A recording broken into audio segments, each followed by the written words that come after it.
प्रधानमंत्री मोदी की तस्वीरें आने लगी हैं और विदेश दौरे पर प्रधानमंत्री मोदी रवाना हो रहे हैं। और इसी को लेकर अब से थोड़ी देर पहले देखिए प्रधानमंत्री की तरफ से एक्स पर पोस्ट भी किया गया था। चीन और जापान दो देशों के दौरे पर प्रधानमंत्री मोदी रवाना हो रहे हैं। फिलहाल पहले जापान और जापान के बाद फिर चाइना प्रधानमंत्री नरेंद्र मोदी जाएंगे, जहां पर एससीओ समिट में शामिल होंगे। लेकिन फिलहाल प्रधानमंत्री जापान के लिए रवाना हो रहे हैं और साथ ही द्विपक्षीय और बहुपक्षीय कार्यक्रमों के लिए चीन और जापान में प्रधानमंत्री रहेंगे। इसका जिक्र उनकी तरफ से किया गया एक्स पर पोस्ट करते हुए।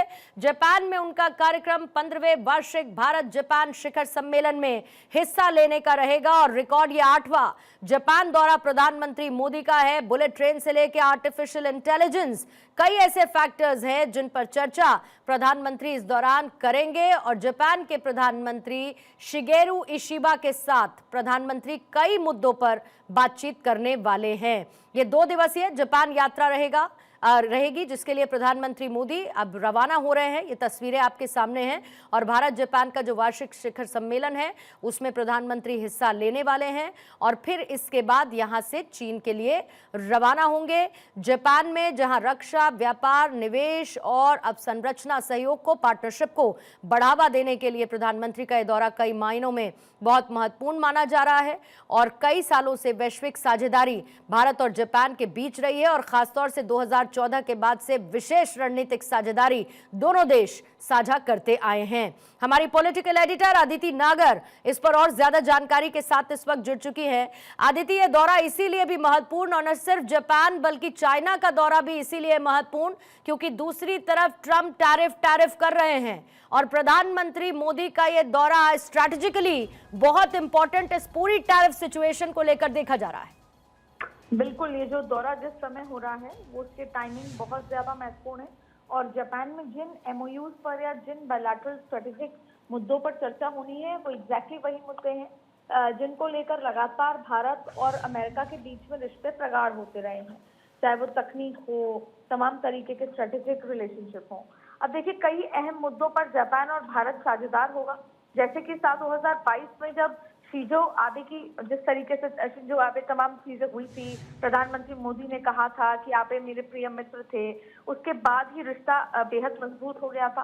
अब जो महत्वपूर्ण मुलाकातें जो होने वाली हैं इस दौर में, जिसमें पहला जापान है और उसके बाद चाइना है, ये दोनों स्ट्रेटेजिक लिहाज से बेहद महत्वपूर्ण है। और आपको बता दें कि यात्रा में भारतीय जो राजपूत हैं उन्होंने रणनीतिक साझेदारी मजबूत होने की कई बातें कही गई हैं। और इसके साथ साथ देखिए, सबसे महत्वपूर्ण बात यह है कि जब 31 और 1 तारीख को चाइना पहुंचेंगे वो भी बेहद खास होने वाला है।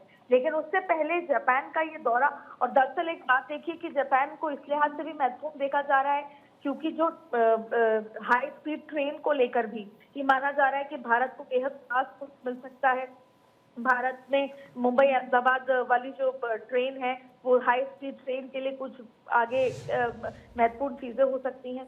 और इसके साथ साथ तकनीक को लेकर, और जापान ने हाल ही में इस बात के लिए भी कहा कि अच्छे बुरे समय में भारत के साथ खड़े रहेंगे। तो भारत जिस साझेदारी को देख रहा है, देखा जाए तो जिस समिट में वो जा रहे हैं वो 15वां समिट है, लेकिन ये 8वां दौरा है। और प्रधानमंत्री जब यहाँ पर जा रहे हैं तो बहुत सारे ऐसे तकनीकी और स्ट्रेटेजिक मुद्दों पर चर्चा करेंगे जिन पर अक्सर तो भारत एक विकल्प के रूप में जापान को देख रहा है।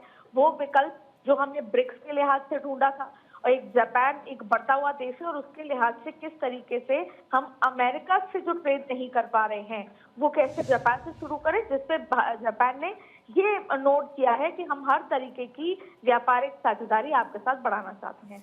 उसके बाद चाइना का दौरा होगा।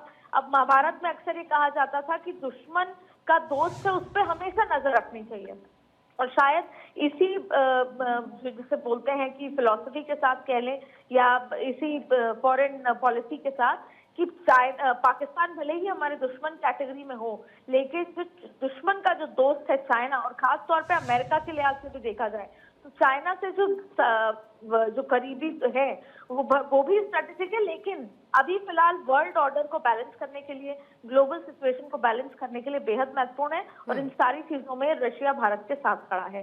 तो चाइना के साथ जो करीबी होगी, वैसे भी एक अक्सर ये बात कही जाती है, अगर हम इस लिहाज से ग्लोबल देखें कि जिसके पास 140 करोड़ लोगों की आबादी है, वो उसके पास पूरा विश्व उसकी तरफ देखता है। तो जाहिर तौर पे यही स्थिति है, लेकिन ऐसे मौके पर प्रधानमंत्री का जाना ये बेहद बिल्कुल एक बहुत बड़ा डिप्लोमेटिक मूव प्रधानमंत्री मोदी का ये दौरा जरूर देखा जाए। 1400 साल पुराना भारत जापान का ये रिश्ता और इसके साथ ही किशिदा से 2024 में इटली में G7 सम्मेलन में मुलाकात, फिर 2024 में वियतनाम में आसियान शिखर सम्मेलन के दौरान मुलाकात, इसके साथ ही विल्मिंगटन में क्वाड शिखर सम्मेलन, और फिर आपको याद होगा अप्रैल में जब पहलगाम आतंकी हमला हुआ उसके बाद इशिबा का कॉल भी प्रधानमंत्री मोदी के बीच आया था, जो कि दोनों देशों के बीच गहरे रिश्ते को दिखाता है। अदिति, आपका बहुत बहुत शुक्रिया जानकारी के लिए।